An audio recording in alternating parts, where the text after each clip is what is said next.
Official YouTube channel کو subscribe کریں اور بیل آئیکن کلک کریں۔ نحمدہ ونصلی ونسلم علی سیدنا و مولانا محمد رسول النبی الامین المکین الحنین الکریم الرؤوف الرحیم، اما بعد فاعوذ باللہ من الشیطان الرجیم، بسم اللہ الرحمن الرحیم۔ اومن کان میتا فاحییناہ وجعلنا لہ نورا یمشی بہ فی الناس کمن مثلہ فی الظلمات لیس بخارج منہا کذالک زین للکافرین ما کانوا یعملون۔ صدق اللہ مولانا العظیم۔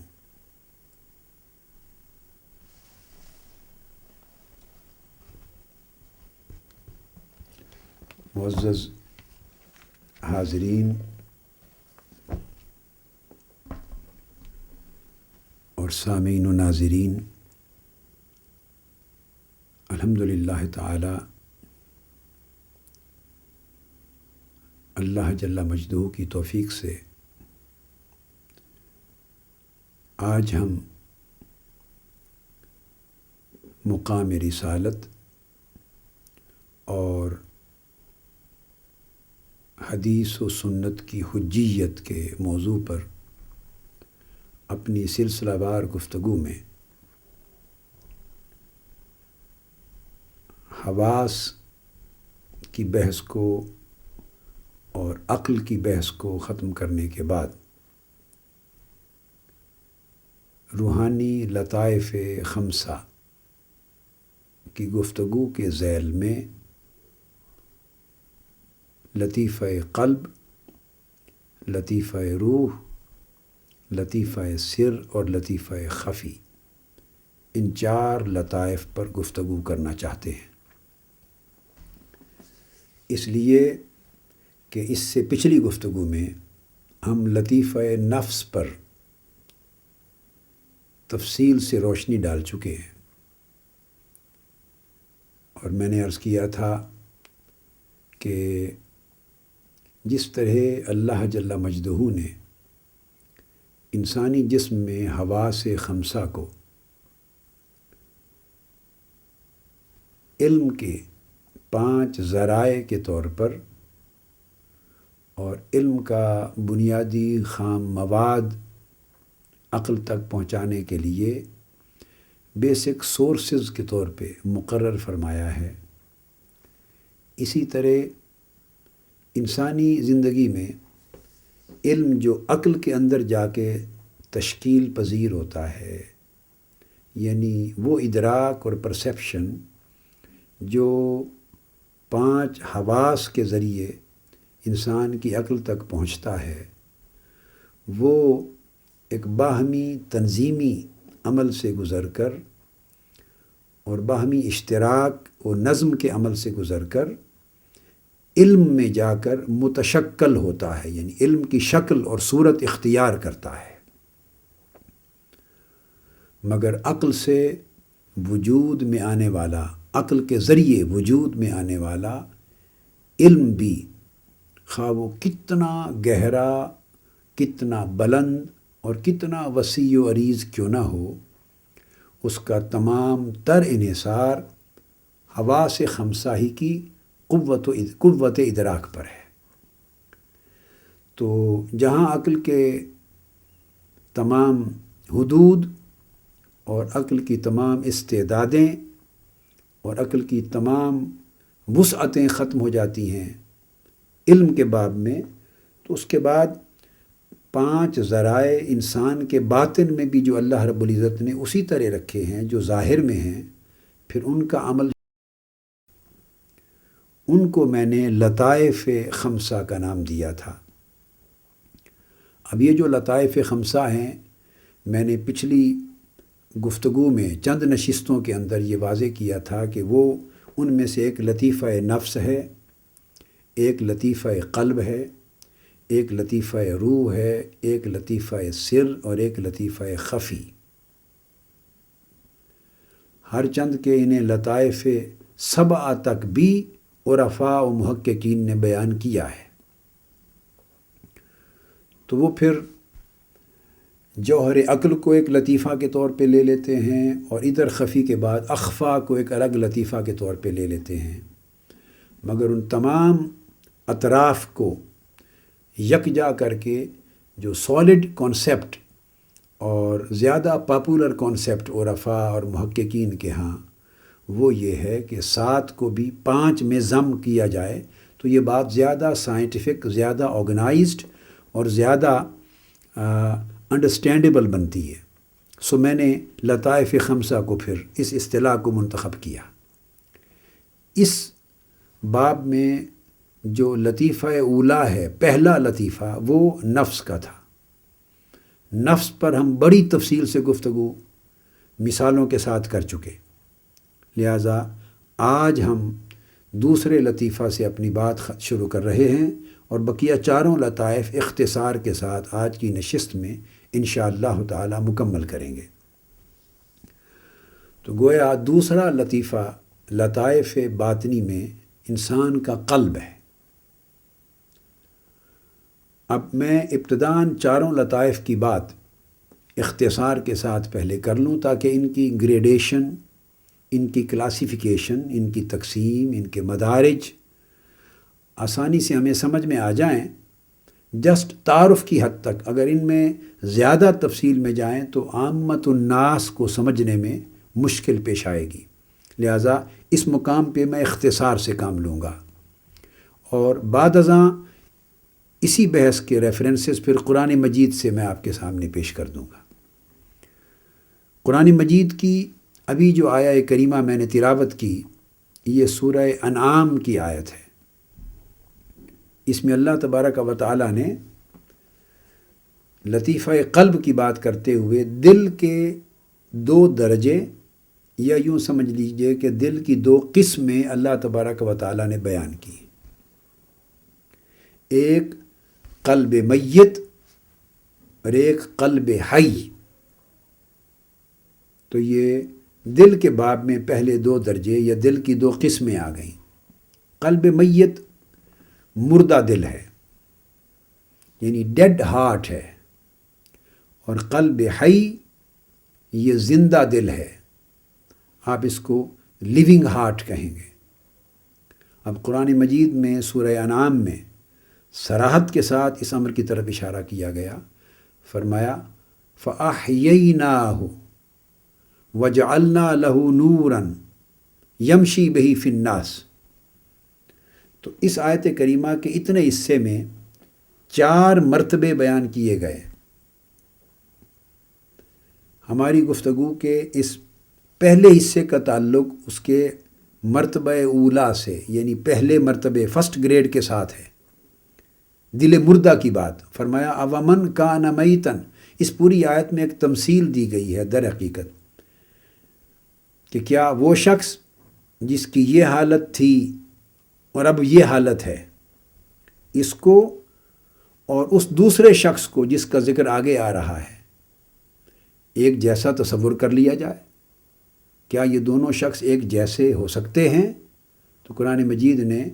ان دونوں اشخاص کے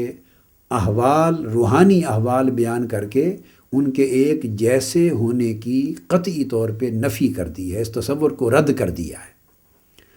اب کیا بیان فرمایا؟ ارشاد فرمایا اومن کان میتن، کیا وہ شخص جس کا دل مردہ تھا۔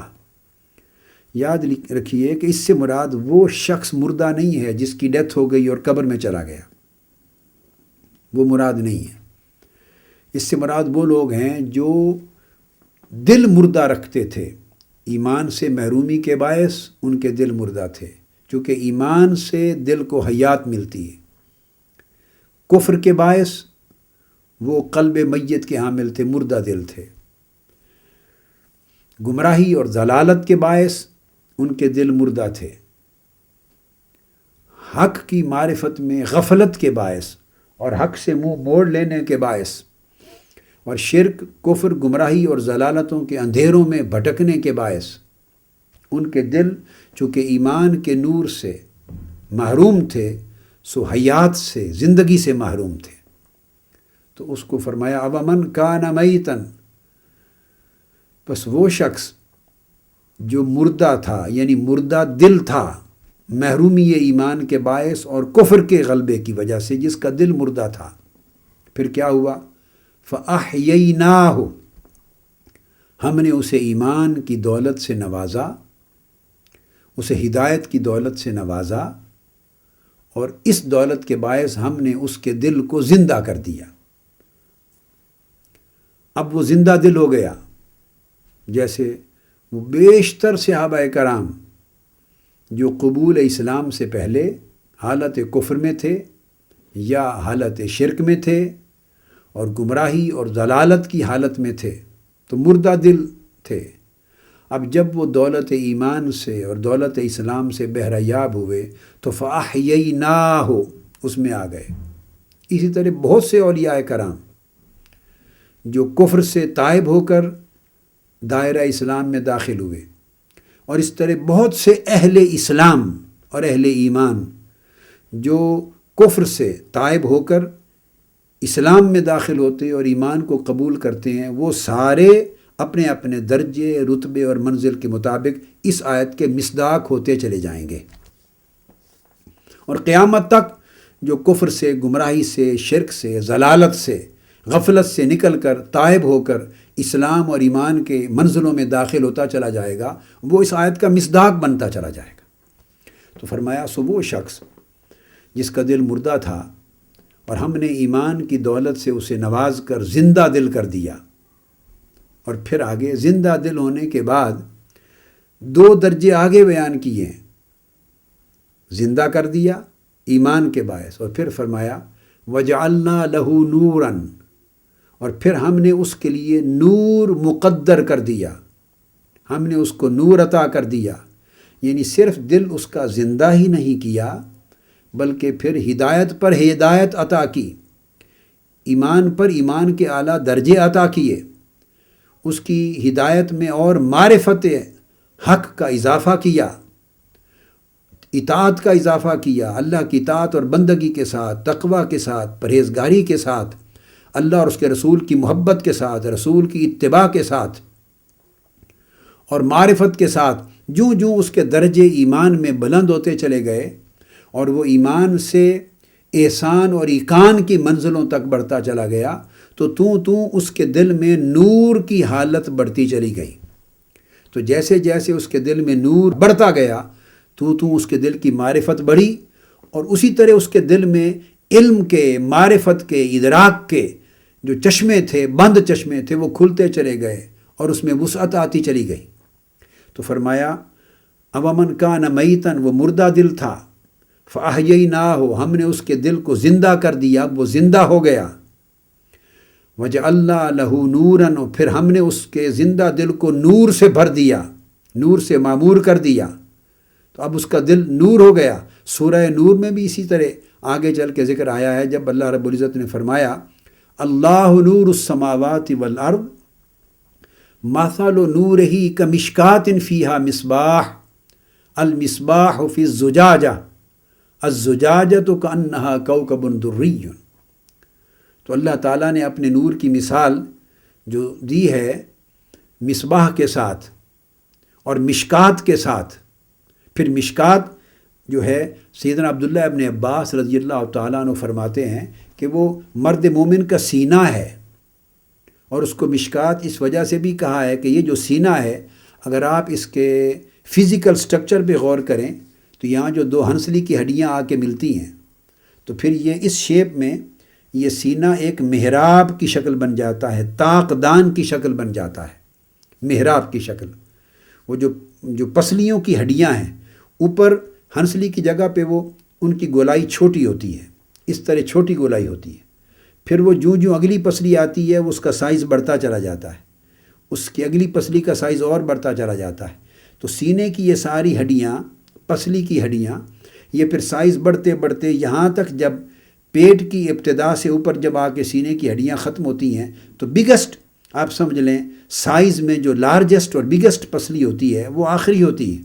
اس طرح انسان کا جو سینہ ہے وہ اس شیپ میں جیسے ایک چراغ دان ہوتا ہے، طاق ہوتا ہے، اس طرح اس کی شکل اختیار کرتے، اس کو مشکات کہتے ہیں۔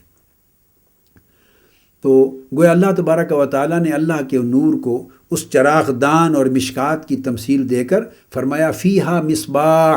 اس کے اندر دل ہے، سینے کے اس سٹرکچر کے اندر دل رکھا گیا ہے، اور دل کو اللہ تبارک و تعالیٰ نے مصباح چراغ کہا ہے، چراغ۔ پھر المصباح فی الزجاجہ، اور وہ جو چراغ ہے وہ شیشے کے اندر ہے، وہ شیشہ روحانی قلب ہے، الزجاجۃ کأنہا کوکب دری، اور وہ چمکتے ہوئے ستارے کی طرح اس کے نور کی شعاعیں باہر نکل رہی ہیں۔ اور پھر آگے فرمایا نور علی نور، یہ نور پر نور ہے۔ تو آپ نے سمجھا کہ مردہ دل جب ایمان کی دولت پا کر، ہدایت پا کر زندہ دل بن گیا، تو زندہ دل کو اللہ رب العزت نے فَأَحْيَيْنَاهُ سے تعبیر کیا، اور جب زندگی مل گئی دل کو تو ہدایت پر ہدایت کا اور اتباع اور اللہ رب العزت کی اطاعت اور بندگی اور تقوی اور عبادت اور پرہیزگاری اور اس کی محبت کہ جوں جوں ان نعمتوں کے اضافے ہوتے چلے گئے تو نور قلب کو ملتا گیا اور نور پر نور چڑھتا گیا۔ تو فرمایا پھر ہم نے اس بندے کو نور عطا کیا، اس کے دل کو نور کا منبع بنا دیا، اس زجاجہ کو کوکب دری، چمکتے ہوئے ستارے کی طرح، چمکتے ہوئے سورج کی طرح روشن بنا دیا، تابناک بنا دیا۔ اور پھر اس کے بعد اللہ رب العزت نے اسی سورہ انعام کی اس آیت میں فرمایا وَجَعَلْنَا لَهُ نُورًا يَمْشِي بِهِ فِي النَّاسِ، تو نہ صرف یہ کہ وہ نور اس کے اندر چمک اٹھا اور اس کے اندر کی من کی دنیا کو اس نے روشن کر دیا، اور علم اور معرفت کے نئے افق کھول دیے، بے شمار افق، ہورائزنز کھول دیے، جو کفر کی حالت میں بند تھے، جہالت میں بند تھے، ضلالت میں بند تھے، گمراہی میں بند تھے، اندھیرے تھے، اب افق کھل گئے علم اور معرفت کے۔ اور فرمایا کہ وہ جو نور سے جو دنیا علم کی معرفت کی روشن ہوئی، تو صرف اس کے اندر نہیں، یہ ساری کیفیت اس کے اندر بند نہیں رکھی گئی، بلکہ جوں جوں یہ علم، یہ معرفت، یہ نور کا فیض بڑھتا گیا، یمشی بہی فی الناس، پھر اب اس نور ہدایت کو لے کر اب وہ شخص لوگوں میں چلتا ہے، اور جو نور اس کے اندر روشن کیا گیا ہے اب اس نور کے فیض سے اندھیرے میں رہنے والے لوگوں کو بھی اندھیروں سے نکال کے نور کی طرف لے آتا ہے۔ تو گویا اس کا وجود بھی منبع نور بن گیا ہے، اور جہاں وہ اٹھتا ہے، بیٹھتا ہے، چلتا ہے، نشست کرتا ہے، جن سے گفتگو کرتا ہے، جو اس سے جڑتے ہیں، تو نور کی شعاعیں سب لوگوں کو جو اس سے متعلق ہوتے ہیں انہیں اندھیروں سے نکال کر نور میں لاتی چلی جاتی ہیں وہ شعاعیں اس کی۔ اللہ رب العزت نے فرمایا ایک اور مقام پر هُوَ الَّذِي يُصَلِّي عَلَيْكُمْ وَمَلَائِكَتُهُ لِيُخْرِجَكُمْ مِنَ الظُّلُمَاتِ إِلَى النُّورِ۔ تو پھر وہ سٹیج آتی ہے کہ اللہ تبارک و تعالیٰ ان بندوں، یہاں تو فرمایا کہ اللہ ان بندوں کو اپنی برکتوں کی، رحمتوں کا نزول ان پر اس طرح فرماتا ہے کہ ان اپنی برکتوں کے سبب سے اندھیروں سے نکال کر نور کی طرف لے جاتا ہے۔ یہاں تو اللہ تبارک و تعالیٰ نے اصل حقیقت کا بیان کیا نا کہ اللہ اندھیروں سے نکال کے نور کی طرف لے جاتا ہے،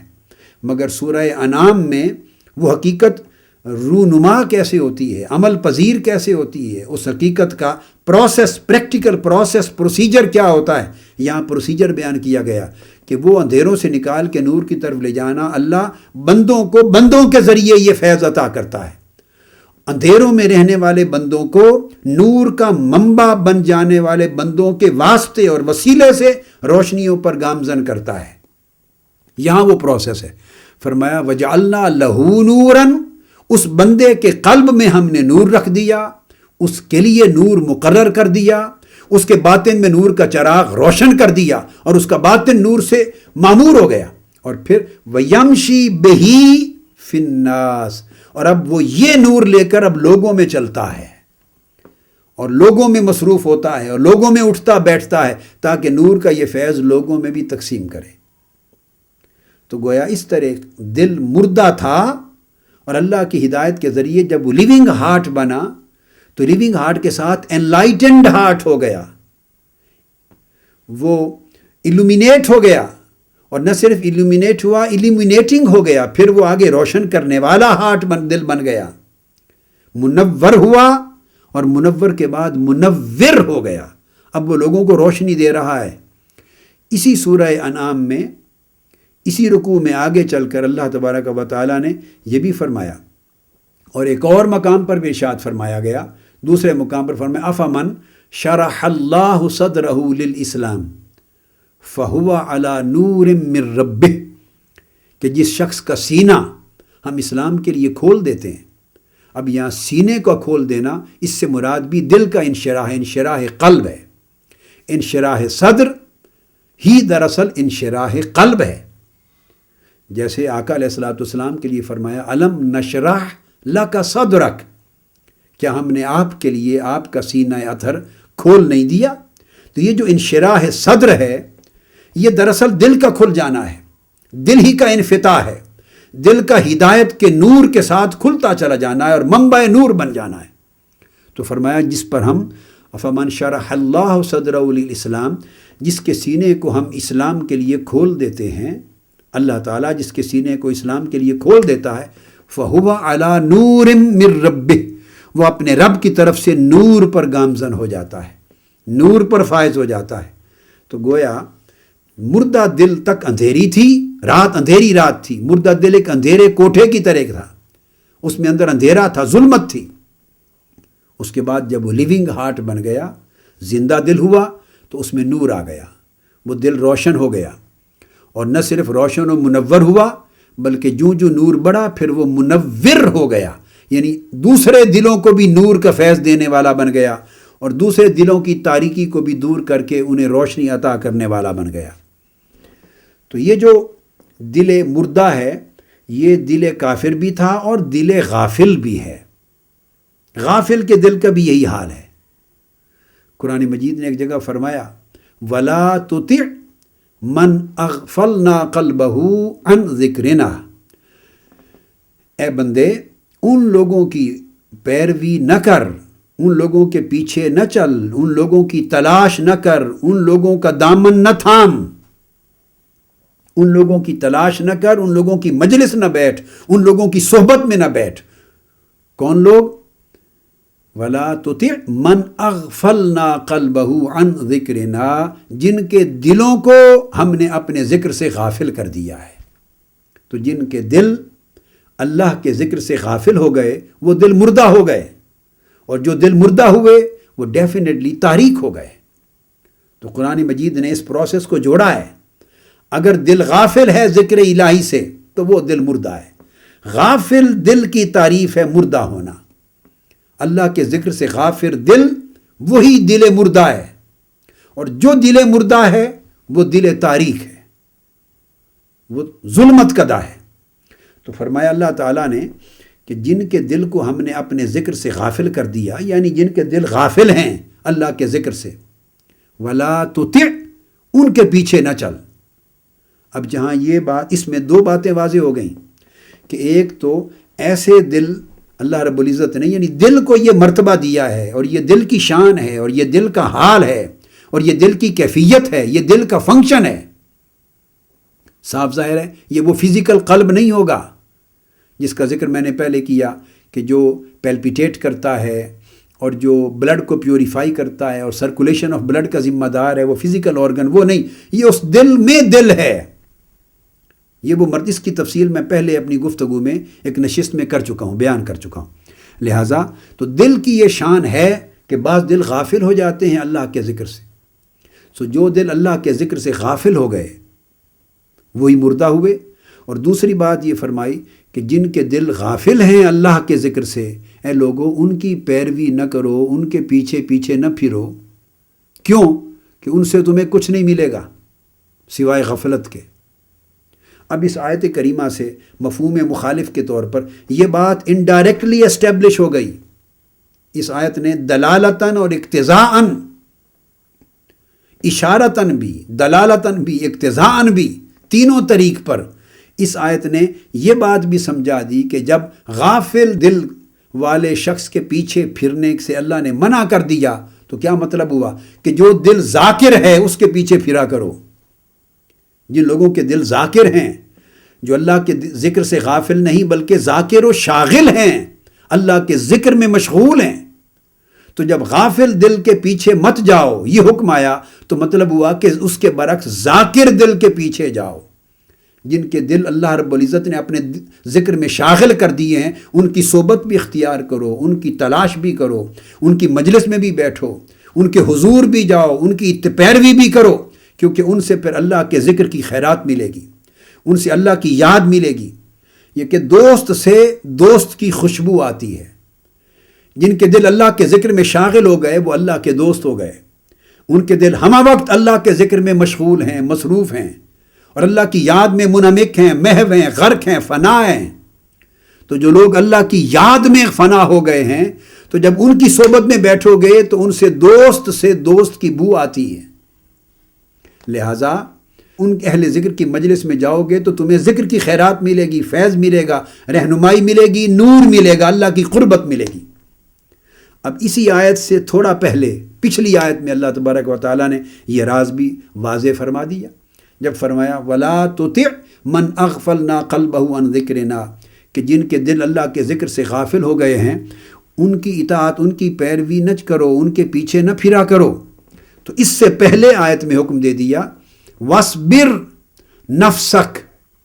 مَعَ الَّذِينَ يَدْعُونَ رَبَّهُمْ بِالْغَدَاةِ وَالْعِشِيِّ يُرِيدُونَ وَجْهَهُ وَاصْبِرْ نَفْسَكَ۔ اب اے بندے غافل دلوں کے پیچھے تو مت پھر، مگر جن کے دل ذکر الہی میں شاغل ہیں ان کے لیے وَاصْبِرْ نَفْسَكَ مَعَ الَّذِينَ، پھر اپنی جان کو ان کی صحبت و سنگت میں جما لے، ان لوگوں کی صحبت میں جم جا، ان لوگوں کی مجلس میں ٹھک جا، ان لوگوں کی سنگت میں، رفاقت میں، تعلق میں، مجلس میں جم کے بیٹھا رہ، صبر سے بیٹھ، پھر ہٹ نہیں، پھر ان سے ہٹ نہیں، پیچھے نہ ہٹ۔ کون لوگ؟ وَاصْبِرْ نَفْسَكَ مَعَ الَّذِينَ، ان لوگوں کے ساتھ اپنی جان کو جما دے اور پختہ طریقے سے وابستہ کر لے اور ان کی مجلس میں جم کے بیٹھ جا۔ کن لوگوں کی مجلس میں؟ الذین یدعون ربہم بالغداۃ والعشی، جو صبح و شام اپنے اللہ کا ذکر کرتے ہیں، جو صبح و شام اللہ کے ذکر میں شاغل ہیں، جو اللہ کی یاد سے غافل نہیں ہوتے، صبح سے شام تک ان کے دل ہمہ وقت اللہ کی یاد میں شاغل رہتے ہیں، پھر ان سے جڑ جا۔ یریدون وجہہ، اور وہ ہمہ وقت اللہ کی مکھڑے کے طلبگار رہتے ہیں، یعنی عاشقان الہی ہیں، ہر وقت اللہ کی رضا کے طلبگار رہتے ہیں، رضوان الہی کے طالب ہیں، اللہ کی خوشنودی کے طالب ہیں، اور ہر وقت اللہ کا ذکر کرنا نہ ان کو جزا و سزا کے خیال سے ہے، نہ جنت و دوزخ کے خیال سے ہے، نہ بلندی درجات کے خیال سے ہے، نہ مراتب کے خیال سے ہے، کسی دنیاوی اخروی شے کے لالچ میں نہیں۔ وہ جو ہر وقت اللہ کی یاد میں شاغل رہتے ہیں، یریدون وجہہ، صرف اللہ کے مکھڑے کے طلبگار ہیں، اللہ کی رضا کے طلبگار ہیں، اللہ کی خوشنودی کے طلبگار ہیں۔ تو جب ایسے لوگ پاؤ تو ان کے لیے حکم دیا وَاصْبِرْ نَفْسَكَ مَعَ الَّذِينَ يَدْعُونَ، پھر ان کے ساتھ جڑ جاؤ۔ اور یہاں تک بھی فرمایا وَلَا تَعْدُ عَيْنَاكَ عَنْهُمْ تُرِيدُ زِينَةَ الْحَيَاةِ الدُّنْيَا، پھر نہ صرف یہ کہ ان کی مجلس میں جم جاؤ، بلکہ اپنی نگاہیں ان کے چہروں پر گاڑ دو، اپنی آنکھیں ان کے چہروں پر گاڑ دو۔ کیوں؟ کیونکہ وہ اللہ کے مکھڑے کے طلبگار ہیں، تم ان کے مکھڑے کے طلبگار بن جاؤ۔ وہ ہر وقت اللہ کے چہرہ قدرت کے طالب ہیں اور اس کو دیدار کرنے والے اور اس کے حسن لازوال میں مگن رہنے والے، مست رہنے والے، بے خود رہنے والے، اس کی یاد میں، اس کے رضوان میں، اس کی رضا میں فنا رہنے والے ہیں۔ سو تم ہر وقت اپنی جانیں، اپنے جسم ان کی مجلس میں جما لو، اپنی نگاہیں ان کے چہروں پر جما لو۔ اور اگر تم نے اپنی نگاہیں ان کے چہروں سے ہٹا لی، ان کی طرف سے ہٹا لی، پھیر لی، ترید زینت الحیات الدنیا، تو پھر اس سے دنیا کی جو زینت و لہو و لعب ہے اس میں گم ہو جاؤ گے۔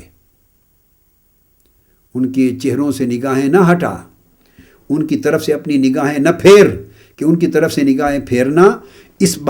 ارادے کا غماز ہے کہ تم دنیا کی زینت کے طلبگار ہو۔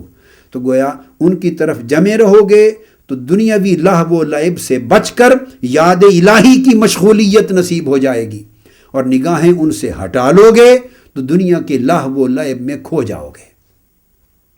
تو اللہ تبارک و تعالیٰ نے یہاں ان تمام آیات میں جن کا میں نے ذکر کیا، بڑے لطیف پیرائے میں دل مردہ اور دل زندہ کا فرق بیان کیا ہے۔ اب جہاں دل مردہ کی ہم نے بات کی اور دل زندہ کی بات کی، تو پھر اس کے بعد تیسری درجہ جب دل زندہ ہو جاتا ہے، اور فرمایا نا یمشی بہی فی الناس، پھر وہ لوگوں میں چلتا ہے اور لوگوں کو ہدایت دیتا ہے۔ صدرہ للاسلام فہو علی نور من ربہ، اللہ جس کا سینہ اسلام کے لیے کھول دیتا ہے وہ اللہ کی طرف سے نور پر ہوتا ہے، اور جب نور پر ہوتا ہے تو وہ باخبر ہو جاتا ہے۔ تو میں نے چونکہ بات چل رہی تھی ذرائع علم کی، تو جب نور قلب نصیب ہو جاتا ہے، چراغ نور ہدایت کا اس دل میں روشن ہو جاتا ہے، تو پھر وہ دل باخبر ہو جاتا ہے۔ تو ذکر خبر تک پہنچا دیتا ہے، ذکر آگہی تک پہنچا دیتا ہے، ذکر معرفت تک پہنچا دیتا ہے، اور ذکر اللہ کا ذکر دل کے اندر علم و معرفت کے وہ افق کھول دیتا ہے، وہ پردے ہٹا دیتا ہے جو اس سے قبل اس کے اوپر کبھی نہیں کھلے تھے۔ تو وہ دل پھر قلب خبیر ہو جاتا ہے، باخبر ہو جاتا ہے۔ تو پھر ذکر اور خبر کا ایک تعلق ہے، یہ پھر تیسری سٹیج آتی ہے قلب کی۔ اس لیے اللہ تبارک و تعالیٰ نے قرآن مجید میں ایک بڑی لطیف رہنمائی فرمائی اور بڑی خوب ہدایت عطا کی، اور ارشاد فرمایا فَاسْأَلُوا أَهْلَ الذِّكْرِ إِن كُنتُمْ لَا تَعْلَمُونَ، اے لوگو اہل ذکر سے پوچھ لیا کرو اگر کسی بات کی حقیقت تمہیں معلوم نہ ہو، اگر کسی بات کی صحیح حقیقت،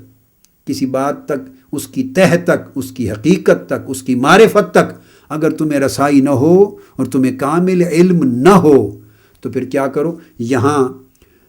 یہ نہیں فرمایا کہ علم والوں سے پوچھ لیا کرو، علم والے دو پہلے درجوں میں گزر گئے، حواس اور عقل نے جو علم جنم دیے تھے، تو عقل کے ذریعے مطالعہ کا علم بھی تو تھا نا، عقلی تو ہے جو مطالعہ سے علم جنم دیتی ہے، مطالعہ کتاب کو پڑھنا یہ علم عقلی ہے، سمجھنا سمجھ کا علم ہے،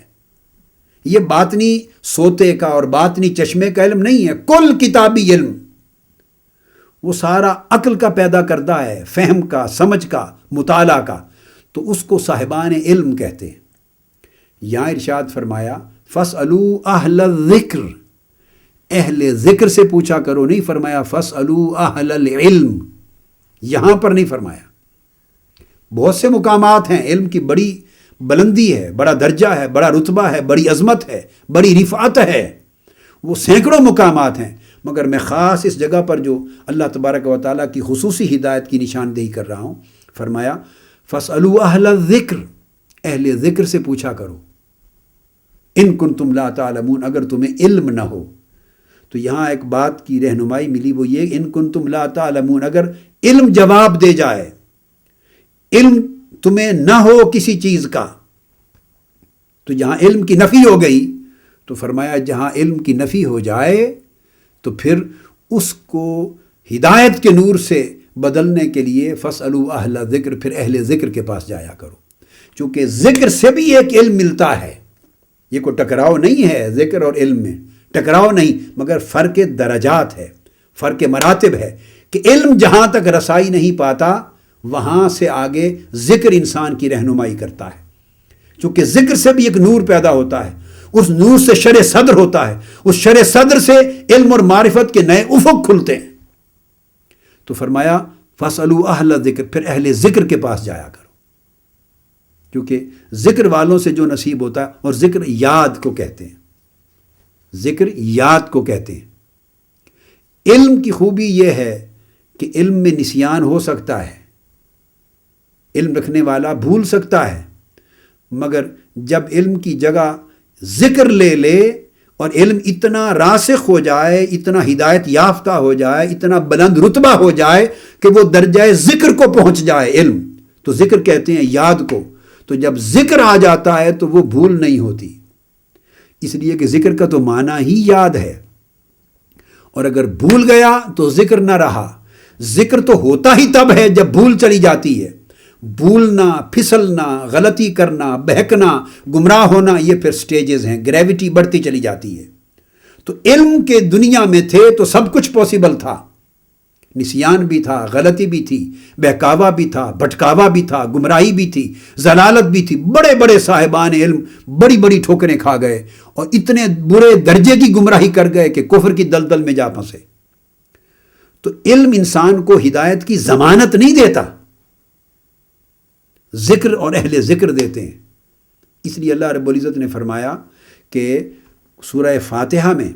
جب ہدایت کی پہلی دعا سکھائی، ہدایت کیسے ملے، کہاں سے ملے، پہلی دعا سکھائی تو فرمایا یوں کہو اہدنا الصراط المستقیم صراط الذین انعمت علیہم، اے اللہ ہمیں سیدھی راہ دکھا،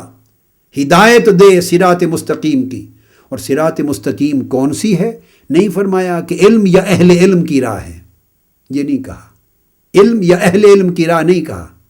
صراط مستقیم کیا ہے؟ فرمایا صراط الذین انعمت علیہم، صراط مستقیم ان لوگوں کی راہ ہے مولا جن پر تو نے انعام کیا، جن پر تو نے انعام کیا۔ تو گویا صراط مستقیم کو اللہ رب العزت نے مشروط کر دیا اپنے انعام سے اور انعام یافتہ بندوں کے ساتھ، اور انعام یافتہ بندوں کی راہ کو ہدایت کی راہ بنایا، علم کی راہ کو نہیں، کیونکہ کتابوں کا علم تو ہر کوئی پڑھتا ہے، سارے صاحبان علم ہدایت کے دعوے دار ہیں، مگر کیا ہر صاحب علم ہدایت پر ہے؟ جواب نفی میں ہے۔ قرآن خود کہتا ہے یضل بہ کثیرا ویہدی بہ کثیرا۔ اسی قرآن کی مثالیں ہیں، تمثیلات ہیں، حکایتیں ہیں، تذکرے ہیں، آیات ہیں، اس میں جو کچھ بیان ہوا ہے ان سے بے شمار لوگوں کو گمراہی مل رہی ہے، اور گمراہی اس لیے کہ ان کا قلب مردہ ہے، دل مردہ ہے، دل تاریک ہے، من میں غلاظت ہے، من میں تزکیہ نہیں ہے، تصفیہ نہیں ہے، اللہ کی اطاعت کی، حضور کی اتباع کا، زہد کا، ورع کا، تقویٰ کا، شب بیداری کا، گریہ وزاری کا، وہ جو فیض ملتا ہے جو دل کی میل کو چیل کو دور کر کے دل کو نور کا منبع بناتا ہے، کیونکہ اندر وہ نور نہیں غلاظت ہے۔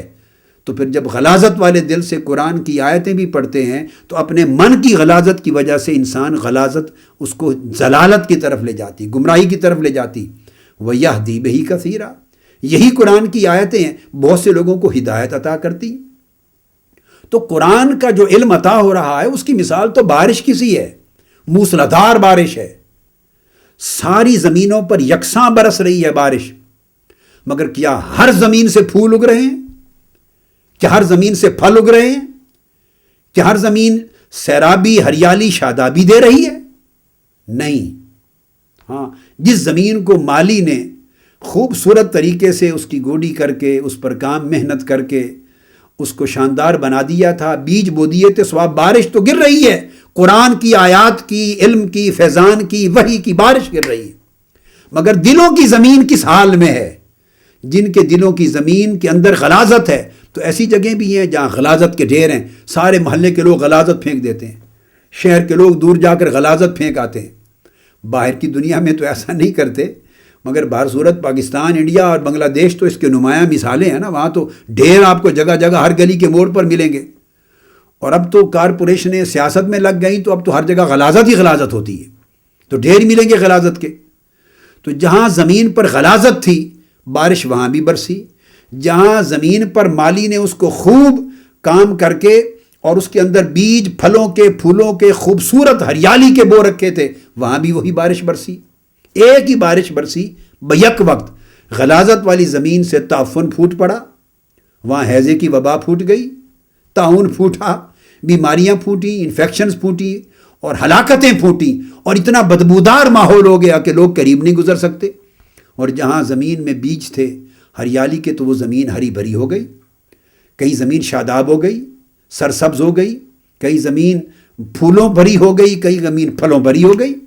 تو بارش تو یکساں ہے، یضل بہ کثیرا ویہدی بہ کثیرا، بارش علم کی، قرآن کی، ہدایت کی، آیات کی ایک ہے، مگر سوال یہ ہے کہ دل کی کیفیت کیا ہے؟ مردہ دل پہ وہی بارش گری تو اس کا تعلق تقریر سے تو نہیں ہے، مردہ دل ہے تو تقریر تو وہ بھی شاندار کر لے گا، مردہ دل ہے تو خطاب تو وہ بھی بڑا عظیم الشان کر لے گا، ٹھوک بجا کر فتویٰ وہ بھی دے لے گا، اور زندہ دل ہے تو وہ بھی بات کر لے گا، خطاب کر لے گا۔ یہ دوسری چیزیں یہ تو فن ہیں، یہ تو وے آف ایکسپریشن ہے، فیصلہ تو اندر دل کی زمین پہ ہو رہا ہے کہ غلاظت تھا، دل میں غلاظت تھی، گمراہی تھی،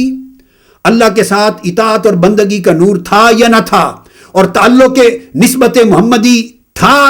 یا نہ تھا، نسبت محمدی تھی یا نہ تھی، غلامی رسول تھی یا نہ تھی، گنبد خضرا کے فیض کے لیے راستہ کھلا تھا یا نہ تھا، رات کو مسلوں پر گریہ و زاری تھی یا نہ تھی، عبادت کا نور تھا یا نہ تھا، زہد اور ورع اور تقوی اور طہارت من میں تھی یا نہ تھی۔ فیصلہ تو ان کیفیات پر ہونا ہے، تزکیہ اور تصفیہ باطن تھا یا نہ تھا۔ یہی وہ عمل ہے جس پر صوفیاء عمر بھر بسر کرتے رہے اور محنتیں کرواتے رہے۔ تو اگر دل مردہ تھا تو ہدایت نہیں آئے گی، دل زندہ ہے تو ہدایت کے چشمے پھوٹ پڑیں گے۔ تو صراط الذین انعمت علیہم، اگر کسی کو خیال آئے کہ انعام یافتہ بندے یہ سب صاحبان علم انعام یافتہ ہوتے ہیں تو یہ بھول بھی نکال دی جائے، یہ بھی نہیں ہے۔ قرآن نے انعام یافتہ بندوں کو بھی پھر کیٹیگوریکلی اسپیسیفائی کر دیا۔ ایک اور مقام پر فرمایا من یطع اللہ ورسولہ فاولئک مع الذین انعم اللہ علیہم من النبیین والصدیقین والشہداء والصالحین۔ کیٹیگوریکلی سورہ نساء میں کلیئر کر دیا کہ جو اللہ کی اور اس کے رسول کی اطاعت کرتا ہے، اللہ اور اس کے رسول کی تابعداری تابع فرمانی کرتا ہے، ان کی غلامی اور بندگی بجا لاتا ہے، وہ انعام یافتہ بندوں کی معیت سے نوازا جائے گا۔ ان کو یہاں فرمایا انعم اللہ علیہم، جن پر اللہ کا انعام ہے، انہی لوگوں کا دامن تھام لو، انہی کے نقوش قدم پر چلو، ان کے پیچھے چلو، وہی راہ صراط مستقیم ہے۔ تو باری تعالیٰ وہ انعام یافتہ بندے تیرے ہیں کون؟ فرمایا سن لو، وہ 4 طبقات ہیں۔ اللہ نے جب 4 طبقات کر دیے تو ہم کسی 5ویں طبقے کو گھسیڑ نہیں سکتے اس کے اندر۔ فرمایا وہ 4 طبقے ہیں۔ پہلا طبقہ انبیاء کا، انعم اللہ علیہم من النبیین والصدیقین والشہداء والصالحین، وہ 4 طبقے ہیں۔ وہ نبیین انبیاء ہیں۔ تو پہلا طبقہ انبیاء اور رسول اعظام کا،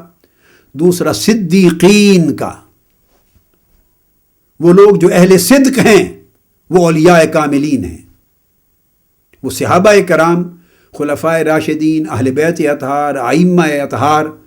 مجتہدین، اولیاء، صلحاء، وہ سارے لے کر وہ صدیقین جو اعلیٰ درجہ صدق پر پہنچے۔ پھر شہداء، اور اس شہداء سے مراد اللہ کے لیے شہادت پانے والے بھی ہیں اور اللہ کے دین کی شہادت دینے والے بھی ہیں۔ شہادت شہداء دونوں معنی ہیں۔ اور تیسرا صالحین، جو قیامت تک صالحین، اہل اللہ، اولیاء، مقربین، نیکوکار۔ اب آپ نے دیکھا کہ ان 4 درجات میں لفظ علم نہیں آیا، مگر اس کا مطلب یہ نہیں کہ یہ علم سے خالی ہیں، یہ سارے علم کے چشمے ہیں، مگر مدار علم پر نہیں رکھا، مدار صالحیت پہ رکھا، مدار ولایت پہ رکھا، صدیقیت پہ رکھا، منبع نبوت و رسالت پہ رکھا۔ تو یہ پروسیس ہیں۔ تو فرمایا فاسألوا اہل الذکر، اہل ذکر سے پوچھو اگر تمہیں معلوم نہ ہو، کیونکہ ان سے جو علم ملے گا وہ بھولنے سے، گمراہ ہونے سے بچا لے گا۔ اور یہ دل جو ذکر پا لیتا ہے اور ذکر میں شاغل ہو جاتا ہے وہ قلب خبیر ہو جاتا ہے۔ دوسرے مقام پر پھر یہاں فرمایا نا فاسألوا اہل الذکر، اہل ذکر سے پوچھو اگر تمہیں معلوم نہ ہو۔ اب اس آیت کو دوسری آیت کے ساتھ ملا کے پڑھیے۔ دوسرے مقام پر فرمایا الرحمن فاسأل بہ خبیرہ، فرمایا رحمان اللہ کی ذات، اس کی وحدانیت، اس کی معرفت کا اگر پتہ لگانا چاہتے ہو تو فاسأل بہ خبیرہ، کسی باخبر سے پوچھو۔ یہاں علیمہ نہیں کہا فاسأل بہ علیمہ۔ علم کی اپنی حدیں ہیں، ایک حد پہ جا کے ختم ہو جاتا ہے، اس حد کے بعد ذکر اور خبر کی حد شروع ہوتی ہے۔ ہر علم نہیں ایسا کہ اسے خبر بھی ہو، ہر عالم باخبر نہیں ہوتا، جیسے کہ ہر عالم صاحب ذکر نہیں ہوتا، اس طرح ہر عالم صاحب خبر نہیں ہوتا۔ ذکر و خبر اونچی باتیں ہیں، علم راستہ ضرور دکھاتا ہے مگر اس سے اوپر کی منزلیں ہیں۔ ادھر فرمایا فاسألوا اہل الذکر، اہل ذکر سے پوچھا کرو، ادھر فرمایا الرحمن فاسأل بہ خبیرہ، کسی باخبر سے پوچھ لو۔ اگر اللہ کی خبر لینی ہو، اس کی معرفت کی خبر لینی ہو تو پھر اہل خبر سے پوچھا کرو۔ اہل علم بھی کیا کہہ سکتا تھا اللہ تبارک و تعالی، مگر نہیں، اللہ کی بات پوچھنی ہو تو خبر والوں سے پوچھو۔ اس لیے امام احمد بن حنبل حضرت بشر الحافی کی خدمت میں بیٹھتے، اور جب ان سے پوچھا گیا کہ آپ تو خود امام شریعت ہیں اور تمام علوم دنیا شرق سے غرب تک آپ سے سیکھنے کے لیے آتی ہے، علم آپ سے لینے کے لیے آتی ہے، تو آپ اس ننگے پاؤں پھرنے والے بغداد کی گلیوں میں ننگے پاؤں پھرنے والے فقیر حضرت بشر الحافی ان کے پاس کیا لینے جاتے ہیں؟ ان کی مجلس میں بہت بیٹھتے، زیارت کرتے ہیں۔ تو فرمایا علم لوگ میرے پاس لینے آتے ہیں، کوئی شک نہیں، میں خبر ان کے پاس لینے جاتا ہوں۔ شریعت کا علم مجھے زیادہ ہے، لوگ اس لیے میرے پاس آتے ہیں، مگر شریعت والے کی خبر اس کو زیادہ ہے۔ شریعت والے کی خبر بشر الحافی کو زیادہ ہے، وہ جو ننگے پاؤں والا ہے۔ تو شریعت کی خبر علم کہلاتی ہے، شریعت کا جاننا علم ہے، اور شریعت والے کو جاننا خبر ہے۔ پھر دہرا رہا ہوں، شریعت کو جاننا علم ہے اور شریعت والے کو جاننا خبر ہے۔ یہ خبر علم سے نہیں، یہ ذکر کی راہ سے ملتی ہے، اور وہ ذکر جس قلب کو نصیب ہوتا ہے وہ قلب پھر قلب خبیر ہوتا ہے، وہ فصل بہی خبیرہ کا عنوان بنتا ہے۔ آج کی گفتگو یہاں پر ختم کرتے ہیں۔ ابھی قلبی کے باب میں 2 درجے مزید بیان کرنا، 3 درجے اور باقی ہیں۔ اگلی نشست میں انشاءاللہ تعالی ان 3 درجوں کو اور بقیہ جو لطائف خمسہ میں سے ہیں، روح، سر اور خفی، ان کو بھی بیان کریں گے۔ وما علینا الا البلاغ۔ آفیشیل یوٹیوب چینل کو سبسکرائب کریں اور بیل آئیکن کلک کریں۔